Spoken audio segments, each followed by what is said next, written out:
교회 학교 전도사님 이야기입니다. 전도사님이 아이들에게 기적에 대하여 가르쳐야 되겠다, 그런 생각이 들어서 국리를 했습니다. 그리고 아이들이 모였을 때에 이런 말을 합니다. 어떤 사람이 3층에 올라가서 일을 하고 있었는데 갑자기 3층에서 떨어지게 됐다. 그런데 땅바닥에 떨어졌는데 하나도 안 다쳤다. 자, 이런 경우 뭐라고 하겠는가? 그러니까 한 아이가 손을 들고 대답합니다. 전도사님, 그거는 재수가 좋은 겁니다. 그렇게 대답을 합니다. 전도사님이 기대한 말이 아니죠. 그래서 그런데 말이야, 그 사람이 일주일 뒤에 또 3층에 올라가서 일을 하는데 똑같은 사고가 나서 또 땅바닥에 떨어졌는데 하나도 안 다쳤다. 자, 그런 경우는 뭐라고 하겠느냐? 그러니까 한 여학생이 손을 들고, 전도사님, 그런 경우는 우연입니다. 우연의 일치입니다. 그러는 겁니다. 이 전도사님이 이건 아닌데 어떻게 하든지 아이들 입에서 그건 기적입니다, 이 말이 나왔으면 좋겠는데 어떻게 하면 좋을까? 포기할 수가 없어서 다시 한번 말을 합니다. 그 사람이 한 달 뒤에 또 3층에서 일을 하다가 땅바닥으로 떨어졌다. 그런데 하나도 안 다쳤다. 자, 그렇다면 이런 경우는 뭐라고 말하겠느냐? 그랬더니 맨 앞에 앉아있던 남자아이가 손을 번쩍 들고, 전도사님, 만일 진짜 그런 일이 있었다면 그건 새빨간 거짓말입니다. 그러더랍니다. 여러분은 기적을 믿으십니까? 기적이 뭐라고 생각하십니까? 어느 정도 되어야 기적이고 어느 정도는 기적이 아닙니까? 여기에 우리의 고민이 있습니다. 우리는 기적 속에서 살아가고 있습니다. 하루하루가 기적입니다. 여러분, 오늘 아침에 눈을 뜨셨죠? 저녁에 잠자리에 들어갈 때에 심장아 뛰어라 그러면서 밤새도록 안 주무시고 심장 만지면서 심장이 뛰도록 애를 쓴 결과 아침에 눈을 뜬 것입니까? 아니지 않습니까? 내 힘으로, 내 지혜로, 내 의지로 심장이 뛴 것이 아니지 않습니까? 아침에 눈을 뜨는 것 기적이에요. 눈 뜨지 못하면 흙으로 가는 거 아닙니까? 교회 오실 때에 걸어서 오셨습니다. 계단을 걸어서 지금 예배당에 앉아서 말씀을 들으며 예배를 드리고 있습니다. 내 발로 걷는 거, 이게 기적입니다. 그래서 중국인들은 이렇게 말한다고 하지 않습니까? 하늘을 나는 게 기적이 아니라 땅 위로 걷는 게 기적이라고.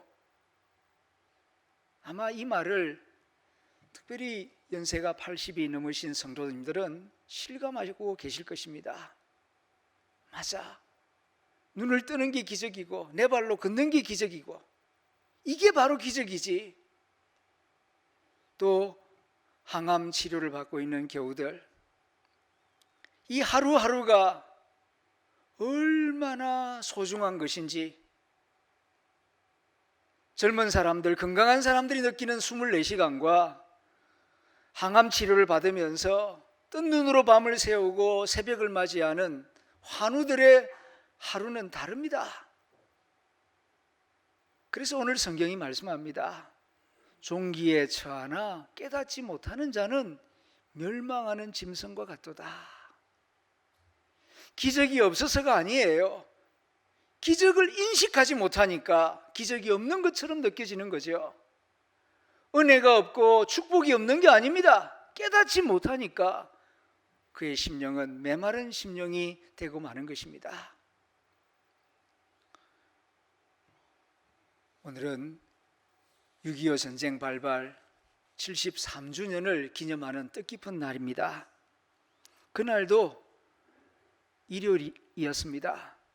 1950년 6월 25일 새벽 4시 전쟁이 발발해서 정전협정을 맺을 때까지 1953년 7월 27일까지 3년 1개월 동안 우리가 발을 디디고 살아가는 이 땅에서 무서운 비극적인 전쟁이 있었습니다. 6.25 전쟁이 일어날 때에 대한민국은 북한 공산군에 비하여 군사적으로 절대적인 열세였습니다. 군사력이 10분의 1밖에 되지를 않았기 때문입니다. 항공기의 경우를 보자면은 북한 항공기가 228대였지만 남한은 22대밖에 없었고, 북한의 해군 함정은 110척이었지만 대한민국의 함정은 36척에 불과했습니다. 특별히 육군 전차부대 탱크의 경우에는 북한은 242대의 전차가 있었지만 남한에는 탱크 한 대도 없었습니다. 이렇게 압도적으로 대한민국이 군사적으로 열세였습니다. 그렇게 불리한 상황 가운데에서 3년 동안 전쟁을 치루었는데 남한이 공산화되지 않았습니다. 대한민국은 공산화되지 않았을 뿐만 아니라 70년이 지난 지금 대한민국은 북한보다도 경제력이 50배 이상, 군사력은 40배 이상 강국이 되었습니다. 이것은 정말 기적입니다. 기적이라는 단어 이외에 달리 어떻게 표현할 수가 있겠습니까? 왜냐하면 인류 역사 가운데 이런 나라가 없었기 때문입니다.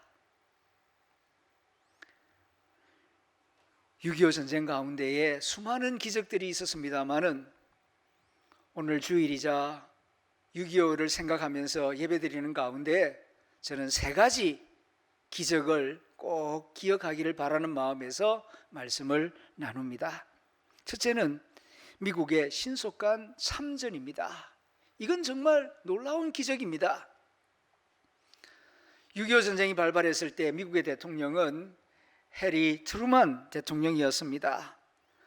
민주당 출신이었고 33대 미국 대통령이죠. 6월 25일 그날 트루먼 대통령은 휴가를 받아서 자기 고향 미주리주에 내려가서 자기 사저에서 편안한 시간을 보내고 있었습니다. 그런데 코리아에서 전쟁이 일어났다 하는 보고를 받고 참모들을 모아서 자세히 알아본 결과 결심을 합니다. 그래서 6월 27일 미국이 한국전에 참전한다 하는 공식 발표를 대통령이 하게 됩니다. 그때는 한미 방위 조약도 체결되었지 않은 상태였기 때문에 미국이 굳이 한국 전쟁에 참전하지 않으려고 하면은 안 해도 됩니다. 그럴 의무가 없기 때문입니다. 그런데 트루먼 대통령은 신속하게 한국전에 미국이 참전하겠다고 결심을 하였던 것입니다.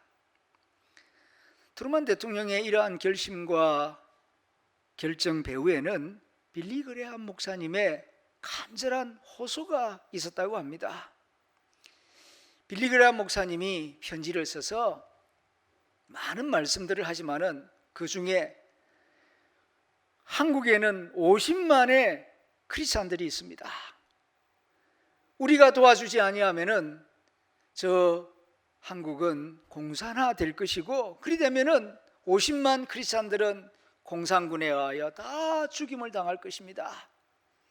하나님이 왜 미국을 위대하게 만드시고 축복하셨다고 생각하십니까?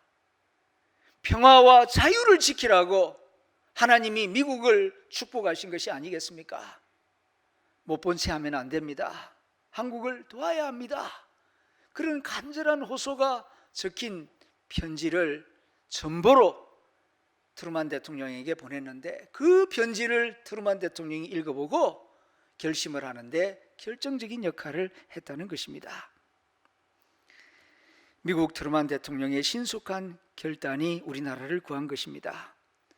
대통령이 이렇게 참전을 선언하니까 미 공군이 참전을 하고 미 육군이 참전하고, 그리고 전쟁 발발 일주일도 되지 않았는데 일본 오키나와에 주둔하고 있던 미국 공군과 육군이 우리나라로 들어옵니다.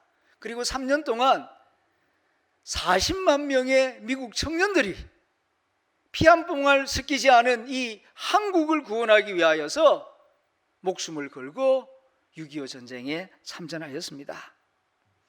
만일 그때 트루만 대통령이 태평양 건너 저 멀리 있는 코리아가 우리하고 무슨 상관이 있는데 참전을 주저하고 망설이고 참전하지 않았다면 아마 대한민국의 운명은 지금과는 많이 달라져 있을 것입니다. 두 번째 기적을 말한다면 유엔 상임이사국의 참전 결정입니다. 6월 25일 낮 12시 30분 미 국무부는 유엔 사무총장에게 상임이사회를 빨리 소집해달라고 요청합니다. 한국 시간으로는 6월 26일 오후 4시였죠. 유엔 안보리는 북한의 무력 공격은 평화를 파괴하는 침략 행위다. 그러니까 빨리 38선 위로 돌아가라. 그렇게 요청했습니다. 그러나 북한군은 이를 무시하죠. 그러자 유엔 연합군을 만들어서 빨리 파병해야 한다고 마음을 모읍니다. 하지만 우리가 알고 있는 대로 유엔 상임이사국은 5개 나라이고 이 5개 나라 중에 한 나라만 반대를 해도 파병할 수가 없게 되어 있습니다. 상임이사국은 미국, 영국, 프랑스, 그리고 중국, 소련 5개 나라입니다. 그 중에서 소련은 북한 편이죠. 소련이 반대할 것이 틀림없습니다. 그런데 회의하는 그날 어찌된 영문인지 소련 대표 야코프 알렉산드로비치 말리크가 무슨 일이 있었는지 모르지만은 그 회의에 참석하지를 않았습니다. 만일 그가 참석해서 거부권을 행사했다면 유엔군은 한국에 올 수가 없는 것이죠. 그런데 4명 참석해서 4명 전원 찬성함으로 해서 유엔군 파병이 결정되었던 것입니다. 지금까지 소련 대표 말리크가 어떻게 해서 그 중요한 회의에 참석하지 않았는지 모릅니다. 그러나 한국 전쟁을 둘러싼 의문 중에 아직도 해결되지 않은 가장 큰 미스테리로 남아 있습니다. 유엔 결의는 신속하게 진행되었고 당시 전 세계 국가가 93개 국가였는데 67개 국가가 군인을 우리나라에 파병합니다. 전 세계 국가의 72%가 인류 역사 가운데 한 나라를 구원하기 위하여 이렇게 67개 군인이 참전한 전쟁이 없었습니다. 정말 이것은 하나님의 기적이라고 밖에는 표현할 수 없는 놀라운 역사였습니다. 세 번째는 인천 상륙작전입니다. 우리가 아는 대로 북한군은 전쟁이 일어나자마자 불과 사흘 만에 서울을 점령해 버립니다. 그리고 8월 말에는 북한군 주력 부대가 낙동강까지 진출하죠.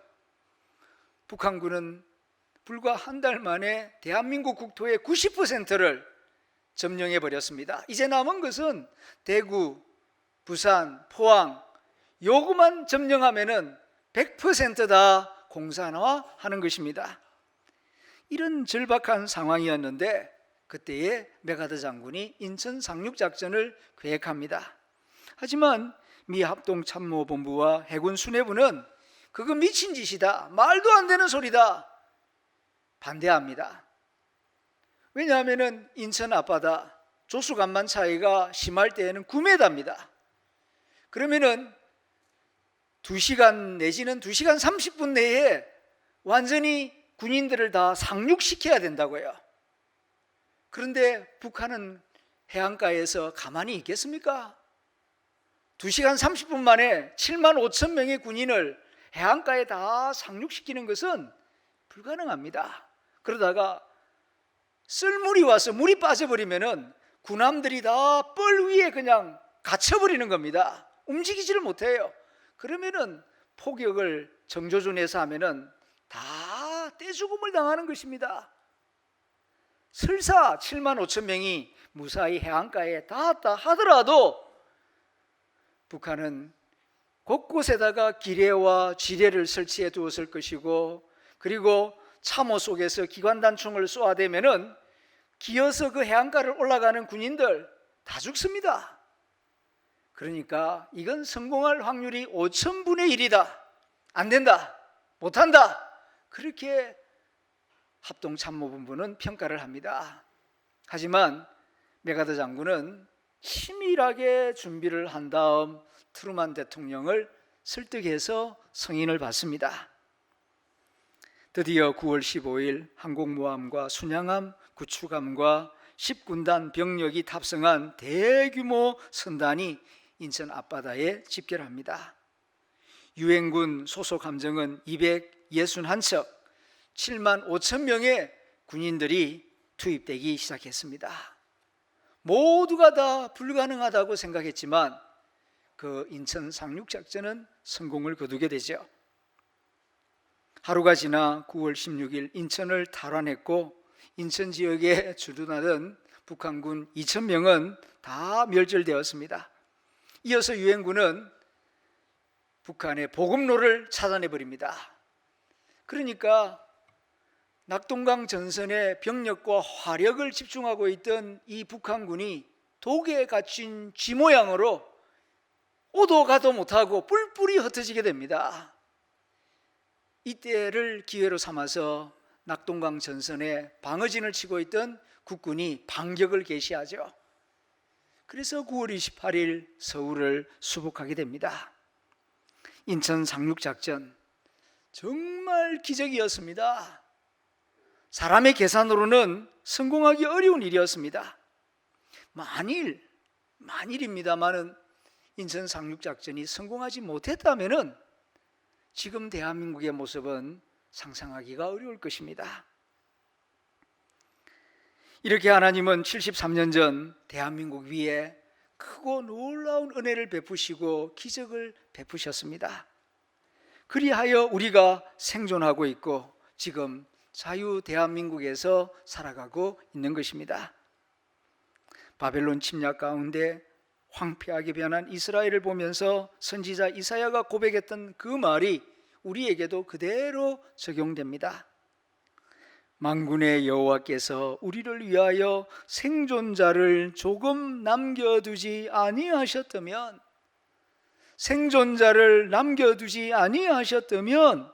우리가 소돔 같고 고모라 같았을 것이다. 그렇습니다. 오늘의 대한민국 하나님의 기적입니다. 하나님의 은혜요, 하나님의 자비입니다. 할렐루야. 73년 전 이 땅에 일어난 6.25 전쟁을 기억하면서 다시 한번 우리는 하나님께 감사하는 마음을 가져야 할 것입니다. 오늘 성경은 말씀합니다. 종기에 처하나 깨닫지 못하는 사람은 멸망하는 짐승과 같다. 짐승같이 살지 않으려면 우리에게 주어진 이 자유와 이 은혜가 얼마나 크고 놀라운 것인지, 얼마나 고귀한 것인지, 얼마나 엄청난 희생을 치르고 주어진 것인지 깨달아야 할 것입니다. 사람과 짐승의 차이는 외모에 있는 것이 아니라 주어진 현실 가운데에서 은혜를 아느냐 모르느냐, 깨달음이 있느냐 없느냐, 거기에 따라서 짐승이 되기도 하고 사람의 길을 걸어가기도 하는 것입니다. 우리나라는 하나님의 축복으로 애국 선열들의 희생으로 자유를 누리며 살고 있습니다. 그런데 유감스럽게도 이 자유를, 이 소중한 자유를 남용하는 이들이 생겨나고 있습니다. 그 중에 하나가 자유와 인권의 이름으로 동성애를 성소수자의 성적 취향이다, 동성애는 자유다 하면서 합법화를 시도하려고 하고 있다는 사실입니다. 이것은 하나님이 주신 자유와 인권을 방종의 기회로 만들려고 하는 것입니다. 하나님은 성경 여러 곳에서 동성애는 내가 미워한다, 동성애는 사람을 불행하게 만드는 것이다, 동성애 하지 마라 하는 말씀을 반복해서 하고 있습니다. 특별히 7군데 강하게 이런 메시지가 나타나고 있는데, 첫 번째가 창세기 19장입니다. 소돔과 고모라 성을 아브라함 시대에 하나님이 유황불로 다 멸망시켜버리죠. 그 심판의 이유가 뭐냐? 음란한 도시였기 때문에, 우상숭배 음란의 도시였기 때문에 하나님께서 그렇게 심판하신 것입니다. 그리고 레위기 18장 그리고 20장에서 정결법 규정을 말씀하시면서 동성애를 금하십니다. 하나님은 인간을 만들 때에 남자와 여자로 만드시고, 남자와 여자가 가정을 이루어서 자녀를 낳고 하나님의 피조 세계를 다스리라고, 돌보라고 말씀하셨습니다. 그런데 성이라고 하는 것, 하나님이 주신 축복인데 짐승하고 관계를 맺거나 어머니나 아버지하고 관계를 맺거나 친척하고 관계를 맺는 것은 안 된다. 그리고 남자와 남자, 여자와 여자, 그런 성행위는 하나님이 미워하신다. 그렇게 레위기 18장에서 말씀하십니다. 그리고 사사기 19장에서는 레위인 첩 강간 사건을 다루고 있는데, 레위인이 자기 부인을 데리고 밤에 어느 도시에 들어갔더만 그 도시 깡패들, 불량배들이 몰려와 가지고 내놔라, 남자 손님인데 남자 불량배들이 와가지고 동성애를 하겠다고 내놓으라 그럽니다. 그럴 때에 천사가 개입하여서 그들의 눈을 멀게 하시고 또 그들을 구원하려고 했지만은 아주 비참한 살인 사건이 일어나는 것을 보게 됩니다. 그리고 로마서 1장, 고린도전서 6장, 디모데전서 1장, 유다서 7절 모두 다 남색하지 마라, 동성애하지 마라, 그런 말씀을 반복하여 우리에게 주고 있습니다. 그 중에서 오늘 우리가 읽은 로마서 1장 26절, 27절 말씀을 다시 읽어봅니다. 이 때문에 하나님께서 그들을 부끄러운 욕심에 내버려 두셨다. 동성애는 부끄러운 욕심, 부끄러운 욕망입니다. 곧 그들의 여자들도 순리대로 쓸 것을 바꾸어 영리로 쓰며, 레즈비언들을 말하는 거죠. 그와 같이 남자들도 순리대로 여자 쓰기를 버리고 서로를 향하여 음욕이 부릴 듯하며, 남자가 남자를 보고 음욕을 느낀, 이걸 동성애자들은 식욕이라고 부르더만요. 정말 깨끗이 못한 모습입니다. 남자가 남자와 더불어 부끄러운 일을 행하여 그들의 그릇 때문에 그렇게 동성애에 대하여 상당한 보응을 그들 자신이 받았느니라. 어떻게 받았습니까? 성병, 에이즈, 학문 질병, 후회, 외로움. 동성애에 빠지게 되면은 스스로 이렇게 멸망의 길을 가게 되는 것입니다. 그런데 동성애를 지지하는 사람들은 성소수자의 인권이다, 자유다, 그러면서 이것을 합법화하려고 합니다. 물론 소수자의 인권도 소중하고 보호되어야 합니다. 그러나 다수의 건전한 가정, 또 잘 모르는 청소년들을 병들게 한다면 그것은 막아야죠. 그건 잘못되는 것이기 때문입니다. 동성애를 해온 당사자들에게 물어보십시오. 10년 동안 동성애하면서 살아보니까 행복하더냐? 한결같이 아니라 그럽니다. 10년 동안 동성애를 한 결과가 어떠하냐? 다 비참합니다. 그런데 왜 자꾸 그걸 법을 만들고 합법화 시켜주겠다는 것입니까? 건전해야죠. 일시적으로 충동을 느낄 수도 있고 그런 성향이 좀 있는 경우가 있습니다. 갈지자 걸음을 걷는 경우가 있어요. 그럴 경우에 거기에 더 깊이 빠지지 못하도록 하는 게 인권이지, 지옥의 구렁텅이에 더 깊이 빠지도록 만드는 법을 만들어주고 그 괜찮다 해라, 그렇게 만들어주는 것이 그게 인권이고 자유가 되겠습니까? 그 해악을 어떻게 감당하려고 어른들이 그런 법을 만들려고 한다는 것입니까? 다 고개를 젓습니다. 동성애자로 살아본 당사자들이 10년, 15년 살고 난 다음에 몸과 마음이 이렇게 망가지는데 나는 이렇게 되었지만 이거 아닙니다. 그렇게 당사자들이 말하고 있지 않습니까? 그런데 우리나라 언론에서는 정직하게 말하지 않습니다. 동성애에 대하여 부정적인 이야기는 일체하지 말라 하는 국가인권위원회의 지침이 내려져 있기 때문입니다. 만일 동성애를 합법화하는 법이 만들어지면 그 해악은 우리 다음 세대에게 엄청난 아픔을 줄 것입니다. 혹자는 말합니다. 미국도 허락했는데요. 선진국 다 하는데요. 미국이 허용해도 이건 따라갈 일이 아닙니다. 2달 전 미국에서 마리화나 대마초를 합법화 허락했습니다. 총기 사용은 오래전부터 허락을 했죠. 결과 어떻게 되고 있습니까? 청소년들과 시민들이 더 이상 밤거리를 자유롭게 다닐 수 없습니다. 심심치 않게 학교에서도 총기 사고가 발생하여 무고한 학생들과 교사와 시민들이 다치거나 죽는 뉴스를 우리가 듣고 있지 않습니까? 남의 일이 아닙니다. 물론 동성애자들을 혐오해서는 안 됩니다.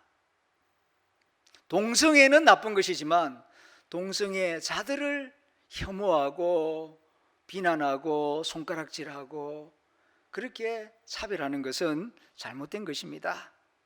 마치 흡연자를 혐오해서는 안 되지만 흡연은 나쁜 것이다 라고 말할 수 있어야죠. 그런데 동성애자를 미워하는 게 아니라 동성애는 모두를 다 불행하게 만듭니다. 이 말 하지 마! 말하지 못하게 하는 법을 만들겠다는 거 아니겠습니까? 그래서 동성애는 많은 사람들에게 해악을 끼칩니다. 이런 사례를 들면서 이건 해서는 안 됩니다. 이렇게 말하면은 벌금을 매기거나 감옥에 집어넣겠다. 그게 지금 포괄적 차별법 속에 들어있는 독소 조항 아니겠습니까? 이건 대한민국 전체를 멸망의 길로 끌고 가는 악법입니다. 몇 년 전에 영국 기자가 기적을 이룬 나라, 기쁨을 잃어버린 나라 코리아라는 제목의 책을 썼습니다. 한국에 유학을 왔는데 한국에서 살다 보니까 한국이 굉장한 나라예요. 영국 이코노미스트의 기자 청년인데 한국에서 살면서 불과 70년 만에 전쟁으로 완전히 폐허가 되었던 나라인데 세계적인 경제 국가를 이루지 않았습니까? 지금 우리나라가 세계 234개 국가 가운데에서 10번째로 잘 살고 있습니다. 100명으로 치자면은 5등 안에 들어가고 있다고요. 70년 전에는 필리핀보다도 못 살았습니다. 그런 나라가 지금 이렇게 엄청난 발전을 이루었습니다. 뿐만 아니라 민주주의 발전도 급속도로 이루어졌죠. 유럽의 역사를 공부해 보면은 영국, 프랑스, 독일의 경우 이만큼의 경제 발전, 이만큼의 민주주의 발전을 이루는데 200년, 300년이 걸렸습니다. 그런데 코리아는 불과 60년 만에 이런 2마리 토끼를 다 잡는 큰 기적을 이루었어요. 한국은 정말 굉장한 나라인데 거리를 다니면서 한국 사람들의 표정을 보면은 기쁨이 없어요. 얼굴이 어두워요. 어떤 경우에는 화가 난 것처럼 보이는 경우가 많습니다. 왜 이런가? 이런 굉장한 역사를 이루고도 행복하지 못한 이 한국 사람들, 뭐 때문인가? 이걸 알아보려고 분석하고 많은 자료를 찾아서 쓴 책이 기적을 이룬 나라, 기쁨을 잃어버린 나라 코리아입니다. 여러분들은 어떻게 생각하십니까? 이렇게 놀라운 발전과 기적을 이루었음에도 불구하고 왜 대다수 한국 사람들은 기쁨을 잃어버렸습니까? 그 원인이 어디 있다고 생각합니까? OECD 국가 가운데에서 청소년 자살률 제1등, 이 오명을 10년 동안 지금 계속 이어나가고 있습니다. 그 원인이 어디에 있다고 생각하십니까? 제가 생각할 때에는 감사를 잃어버렸기 때문이에요. 가난하기 때문이 아니고 감사를 잃어버렸기 때문에 기쁨을 잃어버렸습니다. 사람의 행복은 많은 소유나 높은 지위에 있는 게 아닙니다. 더 가진다고 더 행복해지는 게 아닙니다. 감사하는 마음에 있습니다.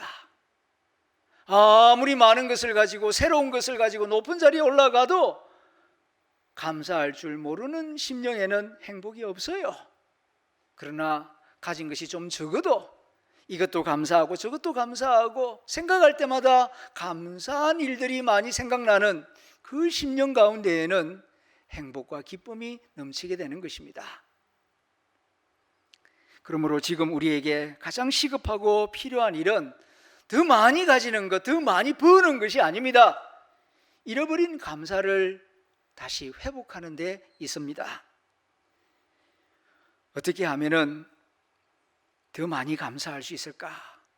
더 많이 가지려 하기보다는 받은 바 은혜를 깊이 생각하는 시간을 가져야 할 것입니다. 받은 바 은혜를 깊이 생각하는 시간, 그 시간이 곧 예배 시간이며 기도 시간이 아니겠습니까? 요즘 핸드폰이 좋아서 그런지 젊은이나 나이 드신 분이나 아이들이나 검색하는데 너무 시간을 많이 보냅니다. 이제는 검색하는데 시간을 좀 줄이시고 사색하는데 시간을 좀 많이 가지십시오. 내게 주어진 이 현실, 누구 때문인가? 누구의 노력, 누구의 희생 때문인가? 생각이 있어야 깨달음이 있고 깨달음이 있어야 감사가 있을 것이 아니겠습니까? 검색만 하고 있는 사람에게는 생각이 없어요. 생각이 없으니까 감사도 없죠. 그러니까 많은 것을 가지고서도 그 심령이 메말라질 수밖에 없는 것입니다. 요한복음 9장에 보면은 길에서 예수님의 제자들이 날 때부터 소경된 사람을 만나지 않습니까? 그 불행한 사람을 보자마자 예수님에게 질문합니다.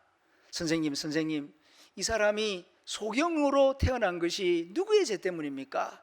부모의 죄 때문입니까? 아니면 본인의 죄 때문입니까? 저는 이 장면을 가만히 묵상하다가 우리 인간 속에 있는 고질적인 아주 나쁜 습관 하나를 깨닫습니다. 그게 무엇인가 하니 행복할 때는 질문하지 않다가 불행을 만나면은 질문하는 습관 말입니다. 모든 일에는 다 원인이 있다. 그게 사실이라면 불행한 일에도 원인이 있다면 행복한 일에도 원인이 있는 거 아니겠습니까? 그런데 실패하고 아프고 고통이 있을 때에는 질문합니다. 이게 누구 때문입니까? 무엇 때문입니까? 막 따지고 묻고 원인을 찾고 분석을 합니다. 열심히. 그런데 평안을 누리고 자유를 누릴 때 이 평안 누구 때문입니까? 이 자유 누구 때문입니까? 묻는 경우 별로 없어요. 당연한 것처럼 생각하면서 살아갑니다. 그러니까 많은 것을 가지고서도 심령이 메마르고 고독하고 방황하게 되는 것입니다. 한번 퀴즈를 내보겠습니다. 감사의 반대말이 무엇일까요? 감사의 반대말. 그러니까 어떤 분은 안 감사 그렇게 대답을 합니다. 기쁨의 반대말은 슬픔, 그리고 행복의 반대말은 불행, 웃음의 반대말은 울음. 생각이 잘 나는데 감사의 반대말은 뭘까? 감사의 반대말은 당연입니다. 모든 것을 당연하게 생각하는 것, 이게 감사의 반대입니다. 그렇지 않습니까? 아무리 좋은 것을 많이 가져도 당연하게 생각하는 사람에게는 감사가 없습니다. 감사가 없으니까 행복도 없는 것입니다. 나의 심령이, 우리 사회가 점점 우울해져 가고 메말라가는 원인이 어디 있다고 생각하십니까? 고난이 아닙니다. 실패가 아닙니다. 감사를 잃어버린 마음에 있습니다. 모든 것을 당연하게 생각하고 감사할 줄 모르는데 그 원인이 있는 것입니다. 오늘 이 현실, 우리가 누리고 있는 이 자유와 평안, 누구 때문인가, 누구 덕분인가 생각하면서 감사를 회복하는 심령이 될 수 있기를 소망합니다. 사도 바울이 우리를 향한 하나님의 뜻은 이것이다 하고 분명하게 가르쳐 주었죠. 데살로니가전서 5장 8절에서 무엇입니까? 항상 기뻐하라, 쉬지 말고 기도해라, 범사에 감사하라. 이것이 그리스도 예수 안에서 너희를 향한 하나님의 뜻이다. 그렇게 가르쳐 주었습니다. 기쁨, 기도, 감사, 이 세 가지가 행복의 삼위일체입니다. 그런데 기쁨과 감사, 그 가운데 뭐가 있습니까? 기도가 있습니다. 여기에 하나님의 지혜가 있어요. 기도가 있어야 기쁨과 감사, 양날개가 힘을 얻어서 하늘을 훨훨 날아오를 수가 있는 것입니다. 기도 시간은 하나님을 생각하는 시간입니다. 절대자 하나님 앞에서 내가 누구인가? 십자가 앞에서 나는 어떤 사람인가? 이것을 생각하게 하는 시간이 기도 시간이 아니겠습니까? 기도 시간을 가질 때에 세상에 흔들리는 상대적인 기쁨, 상대적인 행복이 아니라 절대적인 기쁨과 평안을 발견하게 되고, 기도 가운데에서 내가 누구인가를 알고 내가 하나님 앞에서 어떤 존재인가를 알게 될 때에 세상이 빼앗아갈 수 없는 기쁨과 감사를 누릴 수가 있는 것입니다. 여기에 신비로운 하늘의 행복이 우리 심령 가운데 주어지게 되는 것입니다. 그러므로 우리는 더 많이 기도하면서 내가 누리고 있는 이 현실, 하나님의 섭리가 무엇인가, 하나님의 뜻이 무엇인가, 이 가운데 주어진 하나님의 기적과 은혜가 무엇인가를 깊이 생각하며 감사를 회복하여 주위 사람들도 행복하게 만들어주는 복의 통로가 될 수 있기를 주님의 이름으로 축원합니다. 기도하겠습니다.